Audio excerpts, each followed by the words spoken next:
evening and welcome to Tucker Carlson Tonight. Well, they finally got Big Orange. You were starting to think it could never happen. How could it happen? Once you accuse a man of racism and fascism and sexism, embezzlement, perjury, sex crimes, mental illness, treason, the last of which, by the way, is a death penalty offense, let us remind you, and then you impeach him twice on related grounds, and after that you send the FBI to his home to seize a handwritten welcome letter from Barack Obama, which turns out to be a state secret, possession of which is a serious felony. After you do all of that, and they have, you wouldn't think there'd be a lot left to accuse the guy of. You'd think they'd have run out of sins. Oh, but no. It turns out there's one left, and it's the big one. The crime of all crimes, an offense so diabolical, so morally repugnant, so contrary to the laws of God and nature, that once revealed to the public, Donald Trump is done forever. He will never again darken the door of American democracy. He will slink back in shame to his lair off the fifth tee to prepare for his well-deserved punishment. We won't see him again until sentencing. That's how bad this is. What, ladies and gentlemen, did Donald Trump do? We can now tell you. Donald Trump created the COVID vaccine. He did that himself and on purpose, with malice aforethought. The vax is Donald Trump's doing. We learned that this week from Democrats in Congress. They announced that shocking news. An investigation by the Coronavirus Subcommittee found, as Politico put it, that the Trump administration pressured the Food and Drug Administration to authorize the first COVID-19 vaccines on an accelerated timeline. Following this, an accelerated timeline. They didn't even fully test the stuff. That's not science. Donald Trump doesn't do science. So they just handed this stuff out to people, citizens, recklessly. In the words of South Carolina Congressman James Clyburn, Donald Trump assaulted our nation's public health institutions with this poison, this so-called vaccine, and in doing so, quote, undermined our nation's coronavirus response. That's what Trump did. And here's the worst part. No one knew Trump was doing it. They trusted Donald Trump. He was the president of the United States. People believed him when he said the vax worked, especially older people. They knew they were at risk, and they wanted to believe that a shot would keep them safe. So they took Donald Trump's word, and then they took the vax. And then a lot of them got COVID anyway. It's horrifying when you think about it. Here is one of Donald Trump's elderly victims. Hey, folks, guess you heard this morning I tested positive for COVID. But I've been double vaccinated, double boosted. Symptoms are mild, and I really appreciate your inquiries and your concerns. But I'm doing well. I'm getting a lot of work done. I'm going to continue to get it done. Look at that man. Donald Trump's vaccine did that to him. 4 shots, a human pincushion, now a desiccated husk. Before he took Donald Trump's vaccine, that man was spry, filled with vigor and vim, famous for his mental acuity. Look at him now. And in case you think, oh, maybe we're overstating the case, maybe that's just a bad video, we're going to take you now to a live shot of that same man to give you some sense of the long-term effects of Donald Trump's vaccine. Here he is speaking at this moment in the state of Maryland. Watch Social this. Security in the hands of Ted Cruz and Marjorie Taylor Greene. I mean it. But it's not just Social Security. Senator Scott wants everything in the federal budget voted on de novo every 5 years it goes out of existence. That includes Medicare, veterans benefits, and everything else. And then along comes Senator Ron Johnson of Wisconsin. This is what they put this in. Marjorie Taylor Greene controls Social Security? It doesn't make sense. The compassionate person in you feels for that man because you know what happened to him. He took Donald Trump's vaccine, which Democrats alerted us this week wasn't properly tested. Now, your first reaction may be, wait a second, this seems like a revision of what I saw personally. Wasn't it Joe Biden who promoted the vaccine, who made it mandatory? Wasn't Joe Biden in charge when it became obvious the vaccine didn't work? And didn't Joe Biden's media tell us to get the shot months after Donald Trump left office?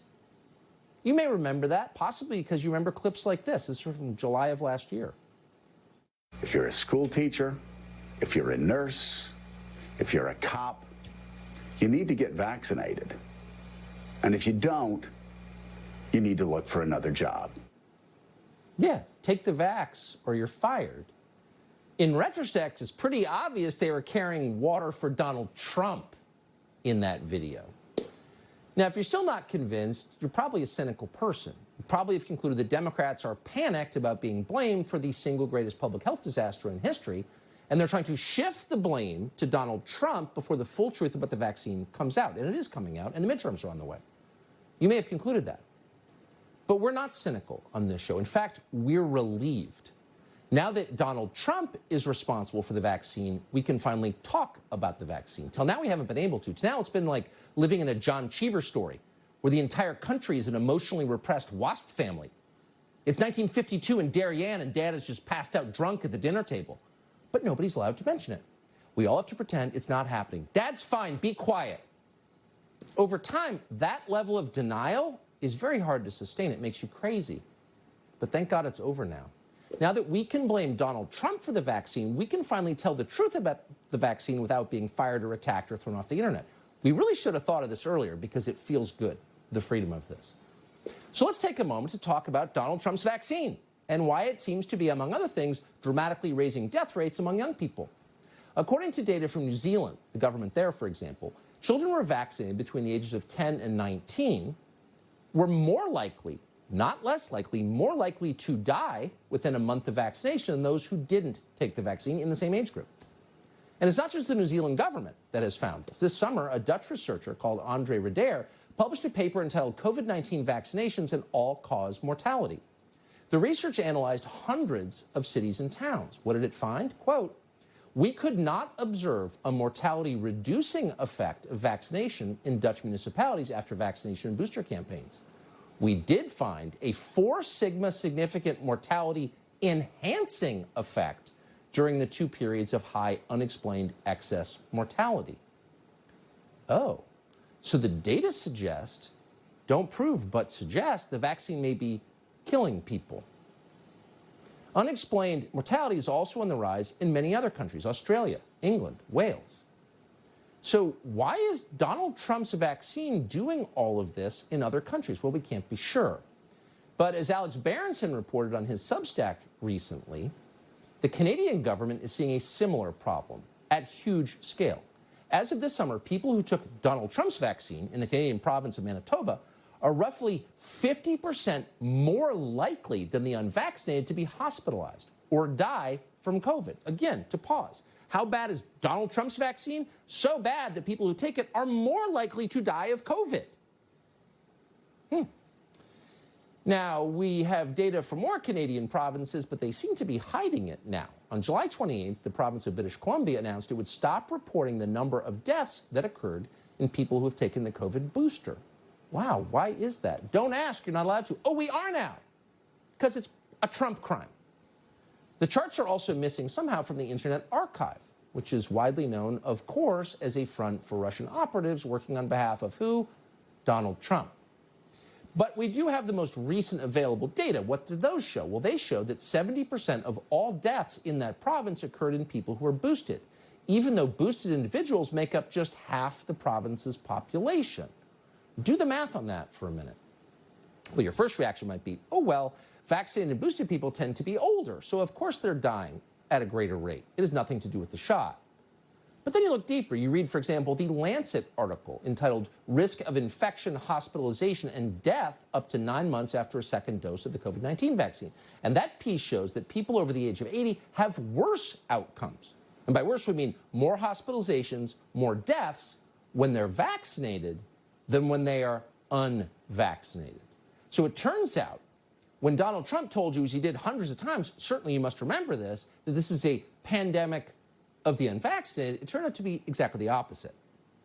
And we're seeing this in a lot of different places, in a lot of different data sets. In fact, as Kenji Yamamoto wrote in the Journal of Virology, quote, the Lancet study showed that immune function among vaccinated individuals 8 months after the administration of 2 doses of COVID-19 vaccine was lower than that among unvaccinated individuals. Well, that sounds like it's hurting people's immune system in a profound way.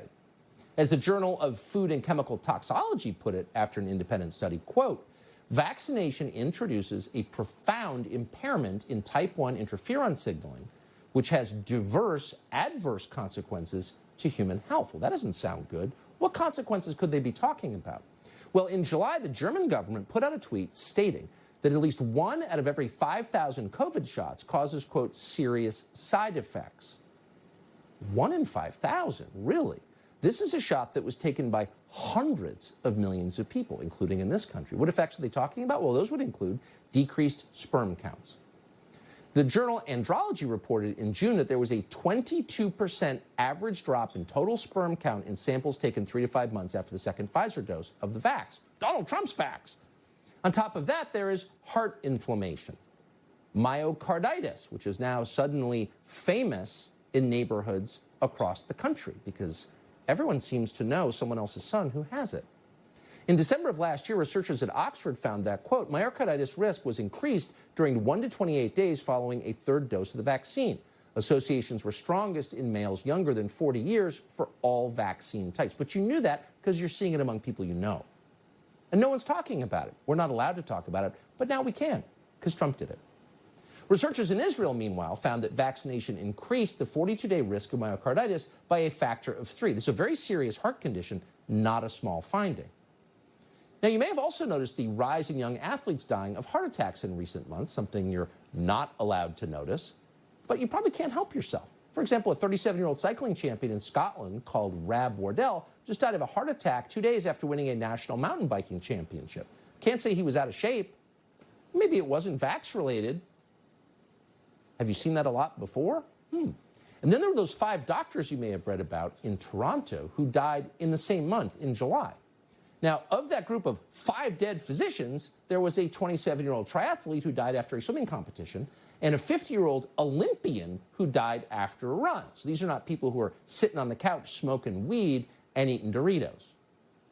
Now, we can't know why all of this happened, but the point is we're allowed to notice now. And that's significant, especially since some places are still forcing children to take the vaccine.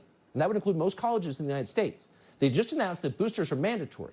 In the District of Columbia, which is falling apart, the mayor has decided, she declared this today, that unvaccinated students will not be allowed in school. They won't even get virtual learning unless they take a vaccine. Donald Trump's vaccine, that appears to be hurting a lot of people. But unless they take it, they will get no education whatsoever. Who knew that Muriel Bowser, the resolutely partisan Democrat who runs Washington, D.C., was actually working for Donald Trump, but she appears to be. At least you know who to blame. If Alex Berenson had known that 2 years ago, he would have saved himself a lot of trouble. Alex Berenson, of course, is one of the people who's brought us this information. He's the author of Pandemia. He's also on Substack. He joins us now. Alex Berenson, don't you think, in retrospect, it would have been wise to declare yourself part of the resistance 2 years ago as you begun your reporting journey on this, and you never would have been booted off Twitter, and you could have just said what you wanted to say? I'm definitely part of the resistance, Tucker. I'm just not sure who I'm resisting these days. That is a good point. So you brought up a lot of interesting data points, and I'm not going to mention where you might have found them, although alexberenson.substack.com is a good place to look. Probably so. The reason I say this is because today, so all this stuff people can they can say, oh, myocarditis, you can get that after COVID. And, that Japanese doctor who wrote, that's one person, who cares? There's one data point that cannot be just waved away, period, okay? And that is all-cause mortality. It is the total death count, whether it's in the United States or Europe or Australia. Governments are good at counting their citizens being born and dying. And That's what right. we have seen for this year in Europe, and this is my top Substack story today, which is why I'm mentioning it, is week after week, European countries are reporting above average all-cause deaths. As of this moment in Europe, there are more excess deaths in 2022, which is post-vaccination, than in either 2021 or 2020 when COVID was supposed to be ravaging Europe. And no one has offered a good explanation for why this is. So I don't understand, given those data, which are, I think, indisputable, we can argue about what they mean, but they certainly suggest something profound and terrifying is going on. In the face of those data, How can governments and schools in the United States be mandating the vax? Why isn't there an instant stop on this? And why is no one trying to figure out what the hell's going on? As for the first point, I have no idea. Nobody under 30 should be getting this. I mean, I've said that for a while, but it's indisputably true. And as for why we're not looking into it, I think we both know the answer to that. The answer might be very uncomfortable for a lot of people. Yeah. Well, we just blame Trump. This is really one of the great stories of our age, and I appreciate your doggedness in covering it. Alex Berenson, thank you. Thanks, Tucker. Kind of a shocking admission from Mark Zuckerberg. Turns out the FBI dramatically interfered